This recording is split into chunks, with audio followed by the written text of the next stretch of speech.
Hey, this is Stephen Wygand, CEO of Perspective, and I'm freezing my butt off.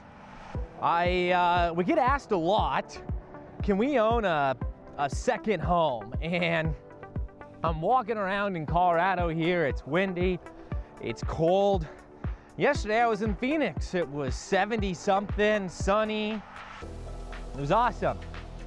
And that really got me thinking about that question of, can I own a second home? And a lot of our clients want to know, can they buy a second home? And my answer is yes, and we should try to figure it out.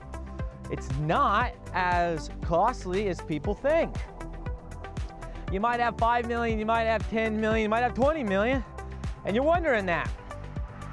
And what I can tell you is that it is less about how much money you have and more about what type of money you have.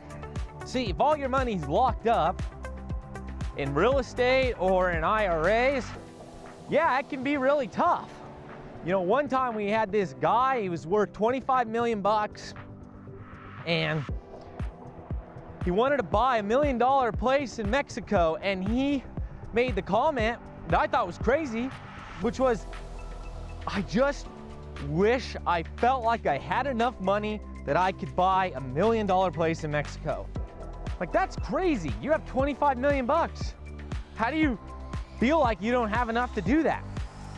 Which just proves the point. It's not about how much money you have, it's the type of money. See, his issue was he had a lot of real estate. Sometimes that real estate has debt on it. He had no liquidity. His ability to generate liquidity would mean taxable events, which naturally keeps people from wanting to generate liquidity.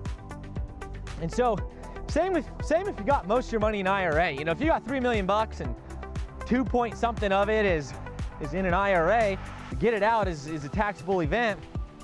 You know, you're trying to minimize your year-to-year tax burden, so yanking out, you know, 500,000 bucks to go buy a place is not gonna feel good, especially because you're gonna walk away with a net of like 300.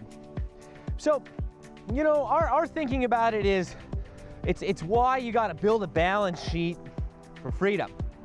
A balance sheet that's built around freedom and not number will permit you to be able to, you know, really on a dime say, hey, I found the place, we're gonna do it. And so getting money in different categories, real estate's great and IRAs are great, but we need money in other spots. You know, you can be worth 3 million bucks and be able to go buy a great place in Phoenix, Arizona, or Florida. Or you could be 10 million and not feel like you have enough because it's all tied up. You got it in a company, you got it in a single stock, you got it in, and so we're big fans of just building a balance sheet around freedom because it's not nearly as expensive as you think. Another, you know, fascinating thought is debt. And having a mortgage on that second place, you don't always have to pay cash. There's a lot of leverage that can be had using debt. There's even potentially some tax advantages. People don't understand there's things like a rule called the Augusta rule. There's ways to generate income when you're not there. I mean, debt is not necessarily your enemy, especially if you can convert that property into some sort of an income generating property when you're not there 100% of the time. And so if we just get a little more creative, again, you don't have to have a massive net worth to make that happen. And even if you do have a massive net worth, but you don't have liquidity, we can still make it happen. But naturally, we're going to focus on building liquidity. You know, it's just crazy. You got $1 million bucks in money markets, you feel a lot more secure than 2 million bucks in your IRA. And I know that sounds crazy, but when we see that over and over and over again. So building a balance sheet that allows for freedom is critical. What I'll also say though is that we can be creative.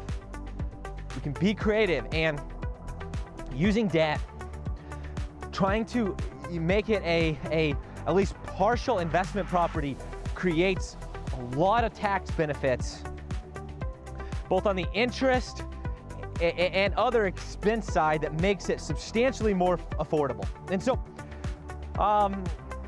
you know, there's snow on the ground here.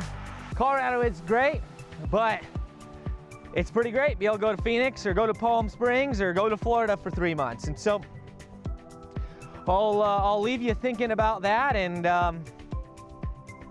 we'll talk soon. Blessings.